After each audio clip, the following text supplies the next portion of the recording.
Assalamualaikum warahmatullahi wabarakatuh.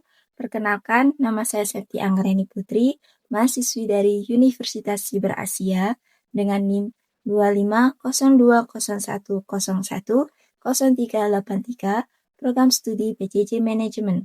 Pada video ini akan menjelaskan secara singkat mengenai penerapan sila-sila Pancasila dalam kehidupan sehari-hari. Berikut pemaparan video 4 mahasiswi sebagai penuntasan tugas kelompok secara diskusi.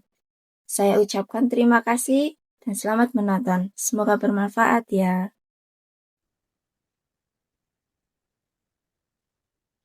Assalamualaikum warahmatullahi wabarakatuh. Selamat malam semuanya. Pada yang terhormat Bapak Budi Slamet Riyadi, perkenalkan saya Najla sebagai moderator pada hari ini. Di samping saya sudah hadir 3 analis yang luar biasa. Ada Kak Armi, Kak Tini, dan juga Kak Andreani. Pada kesempatan kali ini, kelompok kami akan membedah sebuah kasus yang sangat dekat dengan kehidupan sehari-hari, namun seringkali luput dari kesadaran kita. Mengangkat konsep organik dan piramidal, yaitu seorang warga negara yang sangat taat beribadah, namun di sisi lain, ia sering merendahkan asisten rumah tangganya dan memberikan upah di bawah standar. Pertanyaan besarnya, mengapa perilaku ini disebut gagal memahami Pancasila secara organik dan piramidal? Mari kita bahas pandangan terhadap kronologi pada fenomena sosial seperti ini kepada Kak Armi, dipersilahkan. Baik, terima kasih Kak Najla atas kesempatannya. Kalau kita bedah kasus tadi, fenomena ini sebenarnya cerminan dari situasi di mana seseorang punya kesolehan ritual yang bagus, tapi sayangnya nggak dibarengi dengan kesolehan sosial. Di satu sisi, si pelaku ini memang berhasil mempraktikkan sila pertama, yaitu ketuhanan yang Maha Esa lewat ibadahnya. Tapi di sisi lain, dia justru melakukan pelanggaran berat terhadap sila kedua tentang kemanusiaan dan sila kelima tentang keadilan sosial. Kenapa upah di bawah standar dan sikap merendahkan ini fatal banget? Karena asisten rumah tangga itu juga manusia yang punya hak atas penghidupan yang layak dan wajib kita hormati martabatnya. Perilaku kayak gini membuktikan kalau ada pemisahan nilai moral dalam diri pelaku. Dia mengira urusan ibadah sama Tuhan dan urusan dengan manusia itu dua hal yang berbeda yang tidak ada kaitannya. Padahal tidak seperti itu pola pikirnya. Terima kasih Kak Najla. Baik, menarik sekali. Terima kasih Kak Armi atas penjelasannya. Lalu bagaimana teori organik dan piramidal menjelaskan kekeliruan berpikir ini? Penjelasannya dilanjut oleh Kartini. Kepada Kartini dipersilahkan. Baik, terima kasih Kak Najla selaku moderator kita hari ini. Nah, pas banget nih seperti yang sudah kelompok kami diskusikan dan sempat kami tulis juga di laporan ini di sini. Jadi mata kuliah pendidikan Pancasila kan kita belajar kalau Pancasila itu sifatnya organik. Nah, gampangnya begini. Bayangin Pancasila itu ibarat satu tubuh yang utuh. Sila-silanya itu organ yang ada di dalamnya. Kalau ada satu organ yang nggak berfungsi atau yang kita cuekin, otomatis seluruh tubuhnya tuh bakal pincang.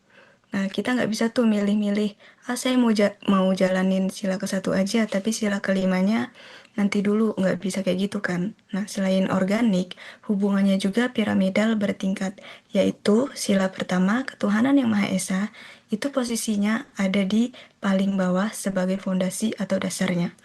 Logikanya seperti ini, kalau seseorang beneran taat sama Tuhannya, harusnya rasa takwa itu otomatis melahirkan sikap yang memanusiakan orang lain, kompak menjaga persatuan, menghargai pendapat orang lain, dan ujung-ujungnya pasti bakal berbuat adil antar sesama.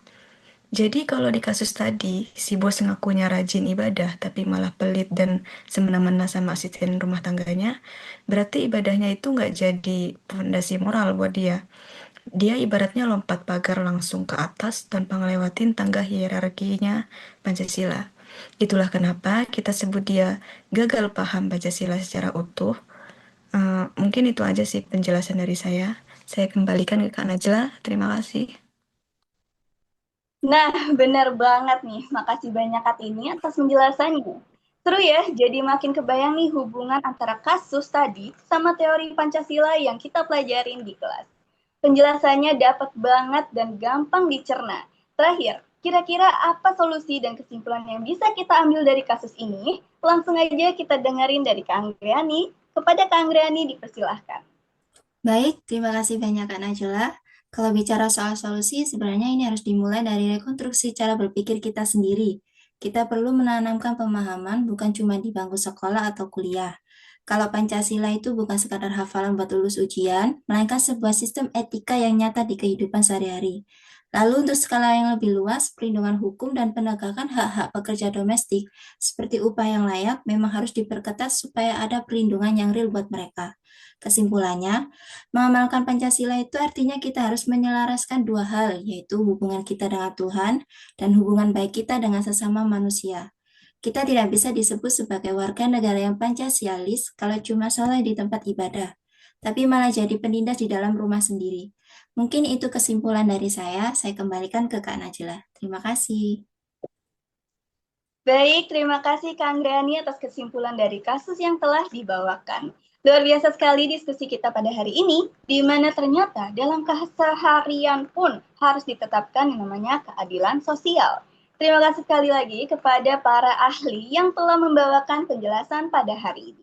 Terima kasih juga kepada dosen pengampu, Bapak Budi Slamet Riyadi, yang sudah menyaksikan video presentasi kelompok kami. Berikut penutupan kata dari kami.